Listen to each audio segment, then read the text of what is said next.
ಪ್ರಿಯ ವೀಕ್ಷಕರೇ, ಎಲ್ರಿಗೂ ಕೂಡ ನಮ್ಮ ಚಾನಲ್ಗೆ ಸ್ವಾಗತ ಸುಸ್ವಾಗತ.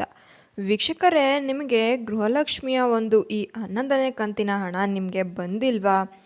ಹಾಗಾದರೆ ನೀವು ಏನು ಮಾಡಬೇಕು ಅನ್ನೋದನ್ನ ನಾವು ಇವತ್ತು ಹೇಳೋದಕ್ಕೆ ಅಂತ ಬಂದಿದ್ದೀವಿ.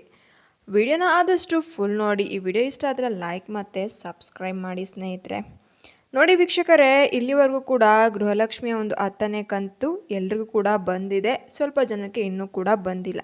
ನಮ್ಮ ಕಾಂಗ್ರೆಸ್ ಸರ್ಕಾರ ಕಳೆದ ಒಂದು ವರ್ಷದಿಂದಲೂ ಕೂಡ ಮನೆಯ ಒಡತಿಗೆ ಗೃಹಲಕ್ಷ್ಮಿಯ ಈ ಯೋಜನೆ ಮುಖಾಂತರ 2,000 ಹಣವನ್ನು ತಮ್ಮ ಬ್ಯಾಂಕ್ ಖಾತೆಗೆ ಜಮಾ ಮಾಡ್ತಾ ಬರ್ತಾ ಇದೆ. ಇನ್ನು ಲೋಕಸಭಾ ಚುನಾವಣೆ ಕೂಡ ಬಂದಿದ ನಂತರ 2 ಕಂತಿನ ಹಣವನ್ನು ಒಟ್ಟಿಗೆ ಜಮಾ ಮಾಡ್ತಾರೆ. ಲೋಕಸಭಾ ಚುನಾವಣೆ ಆಗಿದೆ. ಈ 2 ಕಂತಿನ ಹಣವನ್ನು ನಾವು ಒಟ್ಟಿಗೆ ಜಮಾ ಮಾಡ್ತೀವಿ ಅಂತ ಕೂಡ ಹೇಳಿದ್ದಾರೆ ಸ್ನೇಹಿತರೆ. ಹಾಗೆ ಜುಲೈ ತಿಂಗಳು ಕೂಡ ಮುಗಿತಾ ಬರ್ತಾ ಇದೆ. ಈಗ ಜೂನ್ ಆಯಿತು, ಜುಲೈಗೆ ಎಂಟ್ರಿ ಕೊಟ್ಟಿದ್ದೀವಿ. ಇನ್ನೂ ಕೂಡ ಯಾವಾಗ ಬರುತ್ತೆ ಅನ್ನೋ ಪ್ರಶ್ನೆ ಎಲ್ರಿಗೂ ಕೂಡ ಕಾಡ್ತಾ ಇದೆ ನಮ್ಮೆಲ್ರಿಗೂ.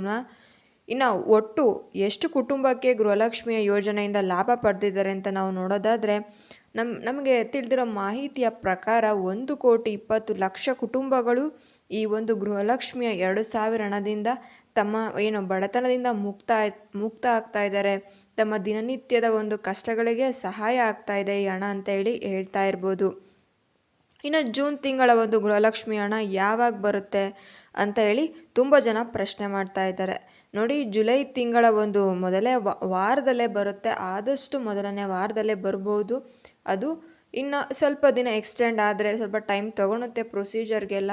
ಒಂದು ಜುಲೈಯ ಒಂದು 15ನೇ ತಾರೀಕು 16ನೇ ತಾರೀಕಲ್ಲಿಗೆಲ್ಲ ನಿಮಗೆ ಈ ಒಂದು ಹಣ ಬಂದು ತಲುಪಿಡುತ್ತೆ. ಇದು ಡೆಬಿಟ್ ಆಗಿಬಿಡುತ್ತೆ. ಇದರಲ್ಲಿ ಯಾವುದೇ ರೀತಿಯ ತೊಂದರೆನೇ ಇಲ್ಲ.